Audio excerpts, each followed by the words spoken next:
The first on point is on White House advisor Peter Navarro's litany of lies against India. The second on point is on the significance of Prime Minister Modi's visit to Japan and China. Now let's take a quick look at the headlines. India's GDP grows at 7.8% in Q1, the highest in 5 quarters, buoyed by cross-sector strength.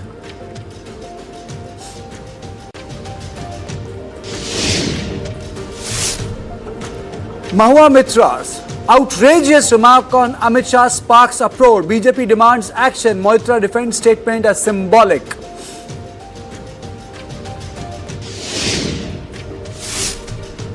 Maratha activist Manoj Jarange Patil begins indefinite fast at Azad Maidan in Mumbai. Renews demand for OBC quota Kunbi status.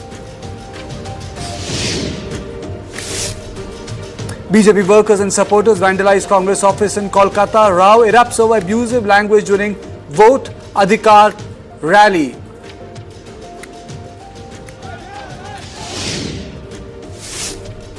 Uttarakhand reels under heavy rains. Badrinath highway blocked due to debris. Several houses washed away.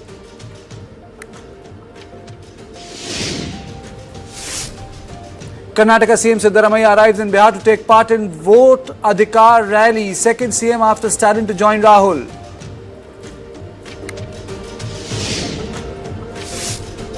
Pawan Kalyan visits Andhra's Ushikonda Hill, inspects controversial site.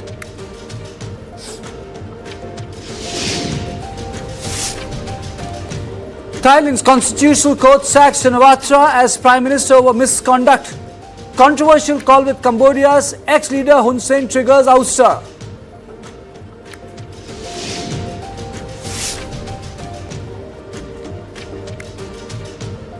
And Team India likely to play without jersey sponsor at Asia Cup.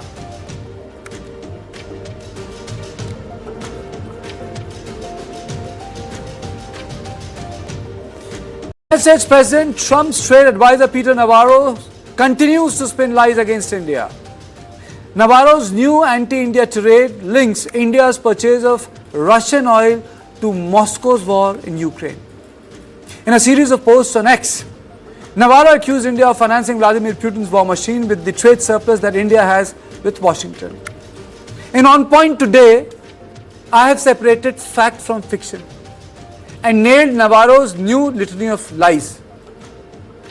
So lie number 1, Navarro's claim President Trump's 50% tariff on Indian imports are now in effect.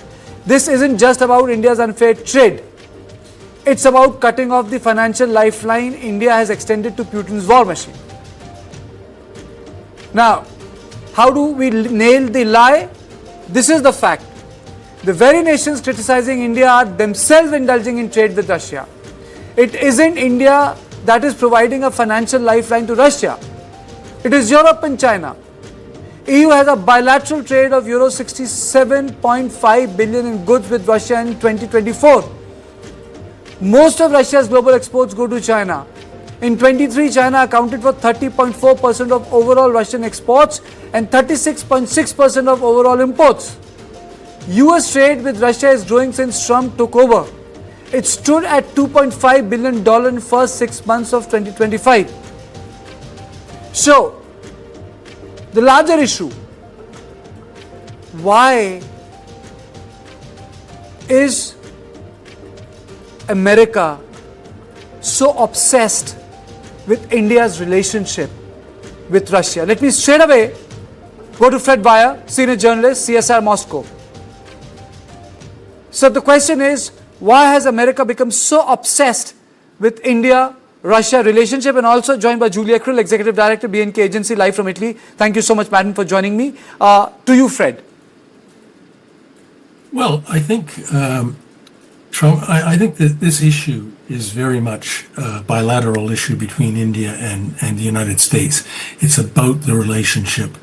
And you don't hear anything out of Moscow about it. I think they're taking Napoleon's advice, which is never interrupt your enemy when he's making a mistake, because it is a terrible blunder on the part of Washington to do this to India, not just to make these crude threats about an old, long-standing relationship, but to do it out loud in public with insulting rhetoric, the way Mr. Navarro did.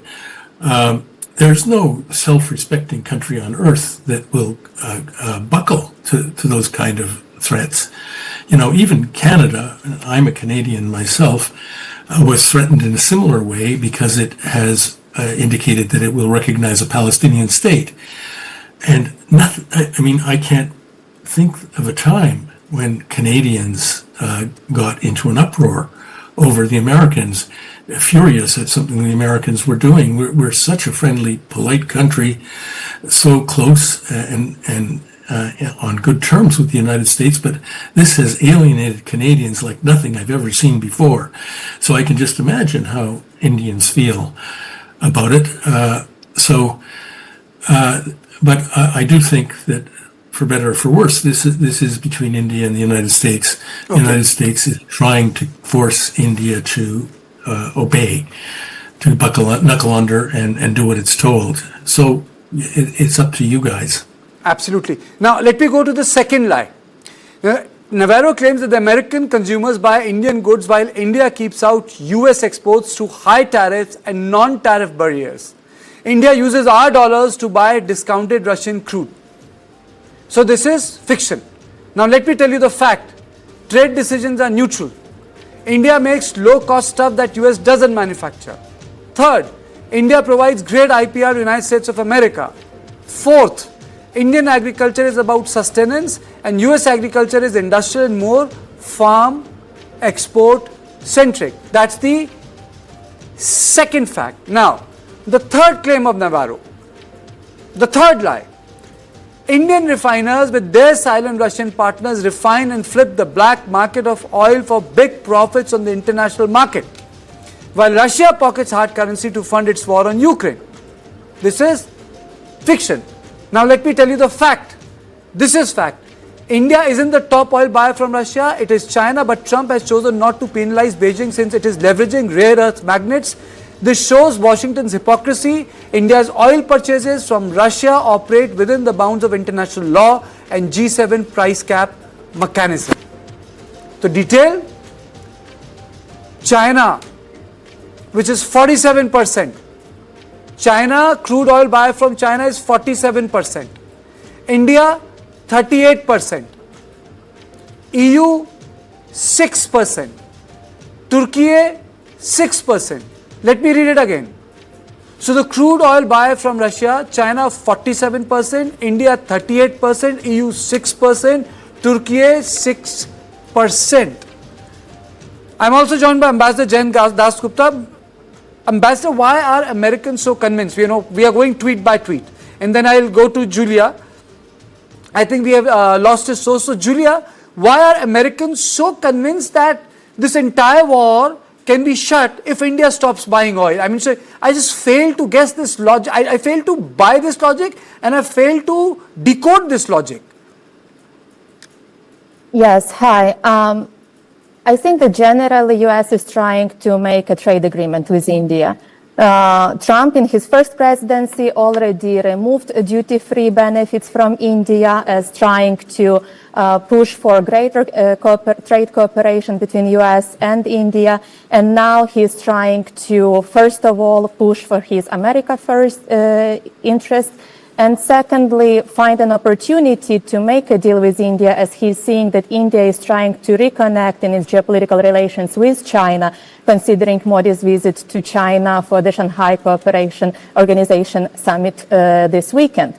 And we can see that India's buying Russian oil is just the last drop. I don't think it's the main reason. However, it is indeed true that India is the second largest buyer of crude oil from Russia, but I do believe that Trump has America First interest, and it is his way of trying to push India to lower its reciprocal tariff on the U.S., allow American alcohol to come into the Indian market, to bring American poultry, to also make India buy U.S. oil. And this is his way of making deals both with India, with China, with Mexico, with Canada, with the EU. He is punishing everyone, and we just have to see this as a long negotiation process. So this is pure transactionalism. In fact, America wants a pie from Ukraine, America wants a Julia pie from Russia, America wants a pie from Canada, America wants some pie from India, from China. Isn't that boiling down to that? American transactionalism, which is against rule-based order, and Mr. Navarro is just one extension of that. Yes, indeed. At the same time, we are seeing this upcoming weekend during the summit, Xi Jinping's opportunity to position himself as a global leader. So Trump really needs to step up his game and put the biggest democracy on the South Asian continent onto his side. So he's just doing his own Trump things and trying to make a deal and help America benefit from literally every relationship he has. Absolutely. So let's go to the fourth lie of Navarro. The fiction. Before Russia's invasion of Ukraine, Russian oil made up of less than 1% of India's imports. Today, over 30%. More than 1.5 million barrels a day. This surge isn't driven by domestic demand, it is driven by Indian profiteers and carriers, an added price of blood and devastation in Ukraine. So what is the fiction? That we are fueling the war. What is the fact? It was the United States that asked India to buy oil to stabilize international market and global economy. India's oil buys are driven by domestic demand of 5 million barrels per day, and to keep prices low. So Fred, India has a very traditional, long-lasting relationship with Russia. My question is on a broader plane. Why is it irking United States of America so much? It's not hidden. We had a relationship with Soviet Union, which is the Treaty of Peace in 1971 when we went to war with Bangladesh. So it's not something which is hidden. India, people-to-people relationship in medical sector, doctors, it has been there. A lot of students go to the CSIR countries. So it's not a hidden relationship. It's not clandestine the way Pakistanis had with North Korea or the way they had with Libya. It's an open relationship. And decades and decades old. The Russians value that relationship a lot. They have a lot of resources invested in it. I know my own mother-in-law is one of the top India experts in Russia. She and I have learned a lot about the way Russia deals with India, very respectfully, with great sensitivity, understanding the main priorities of Indian foreign policy, the points of sensitivity, and these academics, like my mother-in-law, are called in to advise the Russian government. So this relationship on the Russian side is a strategic one. It's very carefully and well curated one. And you see the way the Americans play these things, it's disastrous. You know, I don't think Biden did all that well with the India relationship, but India, for a lot of natural reasons, has been gravitating more and more toward the West, toward the United States, has big diaspora there, has a lot of trade, much more than with Russia. Good reasons to move toward the United States, but without necessarily abandoning its relationship with Russia, and certainly not abandoning its non-aligned foreign policy priorities. So here you have Trump comes tromping in here and inventing tariffs. I mean, that 25% tariff is completely arbitrary threat to level at India, to make it change fundamental foreign policy principle. It does, as I said, it doesn't even work with Canada, which would normally buckle under to American pressure. But India is a proud ancient civilization. It's definitely not going to, and my mother-in-law could have told the Russian government that, could have told Trump if he'd asked. Like, it is a most absurd situation that we're seeing here, and it's an own goal. on the part of the United States. They're alienating Indians quite unnecessarily. And even if they wanted to sort of pressure India to move away from Russia a little bit on this point or that point, quiet and subtle diplomacy might have worked. But what's going on, it's just, I mean, it's unprecedented. I've never seen anything quite like it. Absolutely. Now let's go on to the fifth lie of Navarro. Navarro says India's big oil lobby has turned the largest democracy in the world into a massive refining hub and oil money laundromat for the Kremlin. India and Indian refiners buy cheap Russian oil, process it and export it to fuel Europe, Africa and Asia, shielded from sanctions under the pretense of neutrality. Now, what is the fact here? It is not about business. There is nothing illegal about it. Indian refined oil exports to Europe have remained stable, and since Ukraine war, US also makes money through defense. But does someone accuses the United States of America of funding wars? That's the number 2 thing. Now, let's come to the number 6th claim of Navarro, which is again a bigger lie. India now exports over 1 million barrels of fuel a day in refined petroleum, more than half the volume of Russian crude it imports. The proceeds flow to India's politically connected energy titans and directly into Putin's war chest. Lie. There is no proof of funneling of funds to a few companies. That's number 1.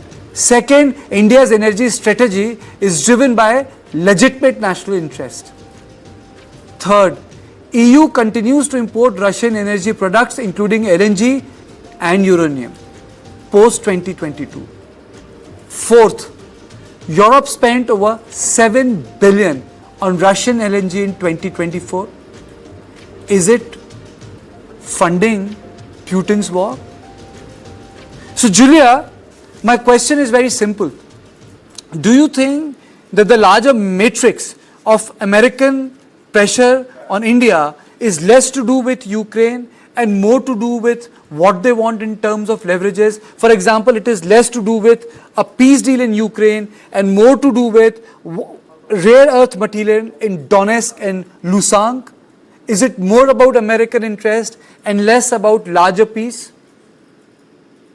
Could be, yes. But at the same time, if India is continuing to buy Russian oil and then Russia is having resources to continue the war, then America also has to spend and fund the Ukrainian part of the defense. So it means that America still has to invest in Ukrainian defense. So it is an American interest to end the war in Ukraine. And by putting tariff sanctions on India, Trump is trying partially to push Russia into the peace deal in Ukraine. At least this is what I'm getting from Navarro's rhetoric. However, you're totally right. It is a problem that some of the European countries still buy the LNG from Russia. It is still a problem that China is buying LNG. Just yesterday or today, the first cargo of sanctioned LNG arrived to China. So China is also a big problem. It's not only India that is part of the discussion, but China as well. So I think that given the last week's, 2 weeks ago, meetings in Alaska, in Washington, D.C., and the whole discussion right now about looking for ways to end the war, this could be another opportunity for U.S. to push on Russia through pushing on India. Seventh, Navarro's claim. While the United States of America pays to arm Ukraine, India bankrolls Russia even as it slaps some of the world's highest tariffs on US goods, which in turn punishes American exporters. We run a 50 billion trade deficit with India and they are using our dollars to buy Russian oil. They make a killing and Ukrainians die. Second issue here is that India and Russia have one historic defense ties. US wants to cut a deal with Russia. Third, it is about India's strategic autonomy. Fourth, we choose our friends. Fifth, Europe's war isn't India's war. So, the death in Ukraine is being put on India's shoulder. thread. My question here is, the war did not start because India is bankrolling it. The war started because Americans went back on their promise of NATO.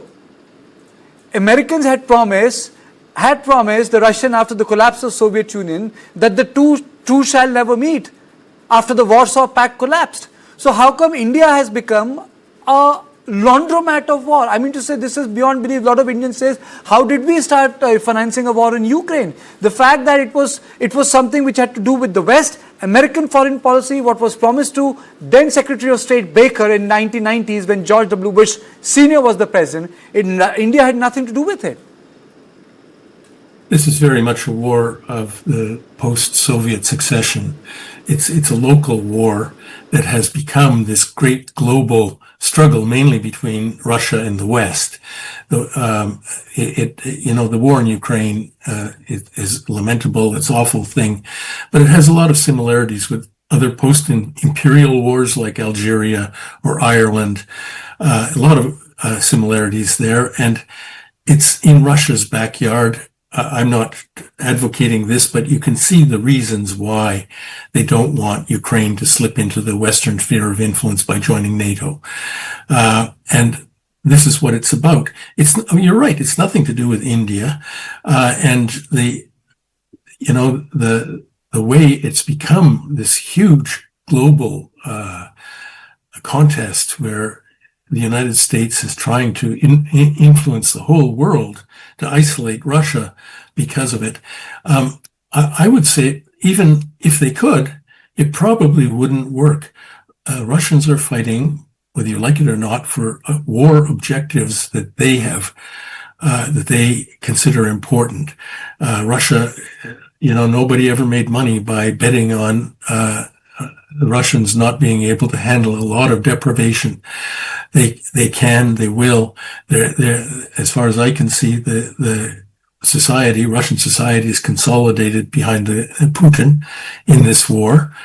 They are able, economically, socially, militarily, to conduct and prosecute this war for a long time to come. They have objectives that they're not going to compromise on. And so it doesn't matter, whether India buys Russian oil or not on the battlefield down there. Not very much. And these tactics really, I think, reflect desperation in Washington over how to deal with this, because 3 years of throwing the biggest barrage of sanctions against any country ever has had no effect on Russia. They're grasping at straws. They're trying to find some way to exert pressure on Putin, but I'm doubtful that even if they could, that it would have much effect. Do you think that this is going to persist a little longer? Because if you look at the Alaska summit, sir, there was a lot of hope around it, maybe a lot of unfounded expectations, but suddenly everything has gone silent. There is no movement. I came of age during the Vietnam War, and I remember that the United States around 1968 realized that they were not going to win that war, and they started peace talks with North Vietnam. It took 5 years to reach an agreement. Wars are complicated when they start, and they keep going.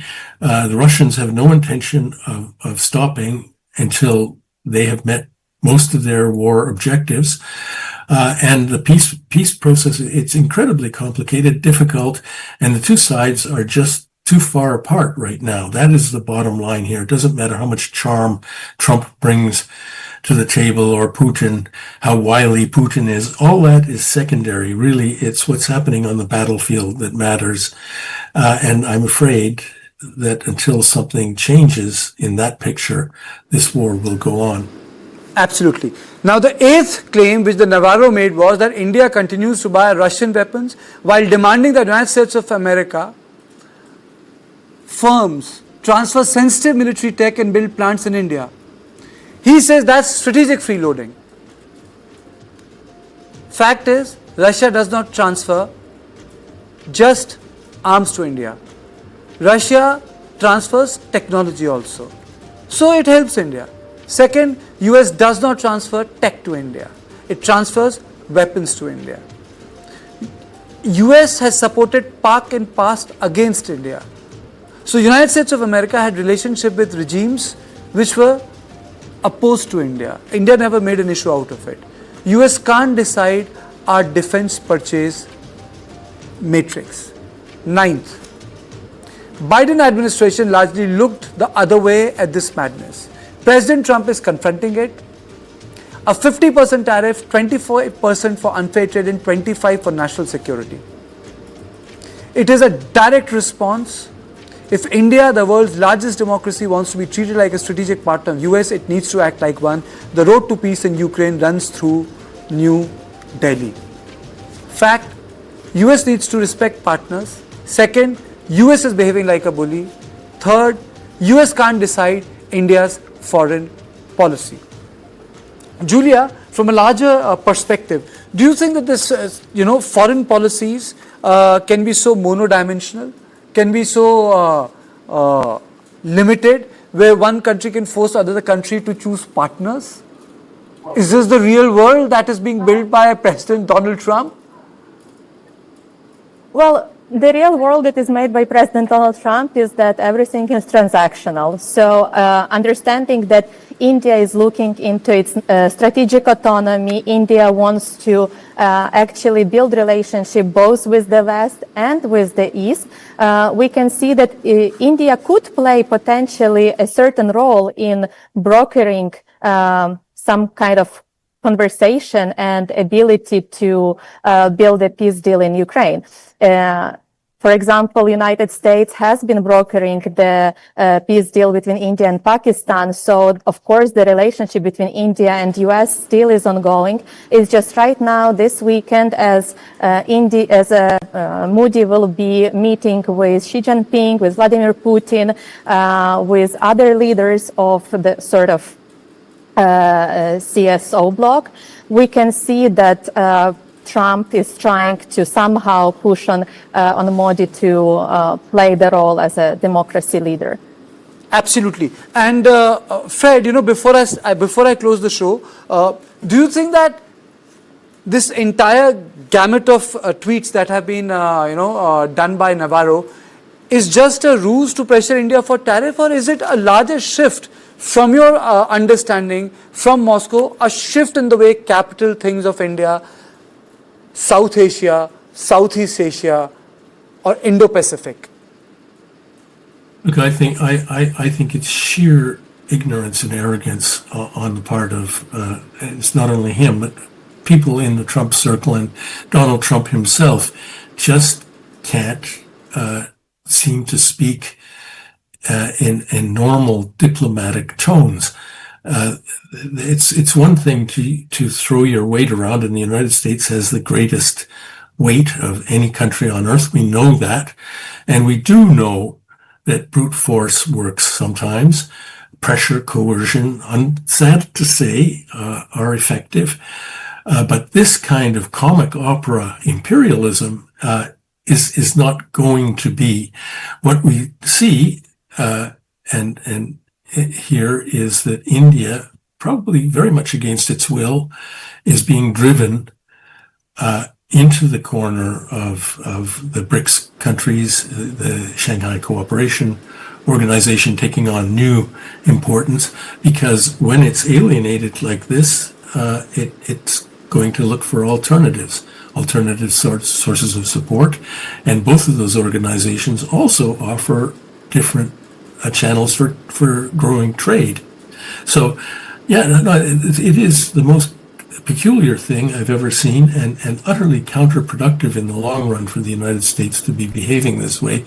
But it's Trump and his people, and they can't keep their mouths shut, which is why you're so visibly angry right now, because he said these things, not so much because they're doing them. And yes, that's right. I mean, I sit here in Russia and I hear the things that Americans particularly. Fred, you got my emotion right. I started my career in 1998. I don't have that sort of experience which you have. I can see. But I absolutely. But what and I have covered summits from Vladivostok to Shangri-La Dialogue. There is something called diplomatic decency. What you discuss in private remains in private. What you do in public remains in public. And Trump administration crosses those lines. For example, the way they misbehave with Zelensky. I mean, so who does that? I mean, so he could have come in a T-shirt. I mean, so who does that? I haven't seen any head of state misbehaving with another head of state like that in front of the camera, and the deputy coming in and saying that you behave yourself, you have no leverage. I mean, so there's something, Julia, amoral about this, You don't say that. Even if you don't have a leverage, you don't say that. Isn't that, Julia? Yes, indeed. But, we've been trying to understand that situation in the Oval Office in February for a long time, and it's either Trump is playing a certain game of trying, as you know, in the world of developers, who he is in fact, when you're trying to appease your counterparts, your colleagues, when you try to appease the government, you take them out for dinner, lunch, whatever, you make them dine and have fine wine, and then you ask for favors. Maybe this way he's trying to appease Vladimir Putin into trying to end up in the deal, but at the same time, it could be just Trump being himself and being very much in the moment and emotion of having the press conference live before the discussions even happen. So really, we've been trying to uncover and understand the situation for the past 6 months. The same thing that we've seen in Alaska with the red carpet for Putin. In Ukraine, everybody was astounded to this, but the logic is it's Trump being Trump, and it's that one person that is very that you can really study him, but at the same time you can understand that whatever can happen. Absolutely. Absolutely. I thank you both of you for joining me on point. And this is the second time I have called out the lies of Peter Navarro. The first time he did, he made some large, completely off the mark statements, but this time I felt that we will go tweet by tweet, point by point, and we'll call out the lie, because if you don't contest the lies, then sometimes people think that the lies are the truth. And I think the fact of the matter is that the entire Trump administration is lying. They just want to force a deal on agriculture, and Indian Prime Minister Narendra Modi has not given in. And that's what is irking Donald Trump. That's what is irking him, and it is for this reason he continues to say that he mediated on India-Pakistan conflict, and he was the one who brought an end to it. But the fact of the matter is that he didn't, and so he doesn't get the credit. So this was on point one. In the second on point, the Prime Minister Modi's visit to Japan and how the stage is set for SCO summit in China. After a short break.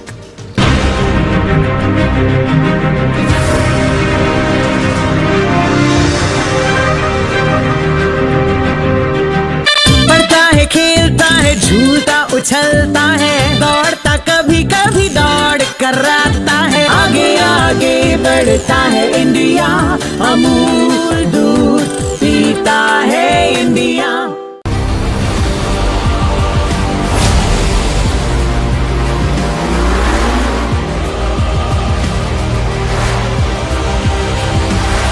The power of Digi-Alkaline from Nippo Thor.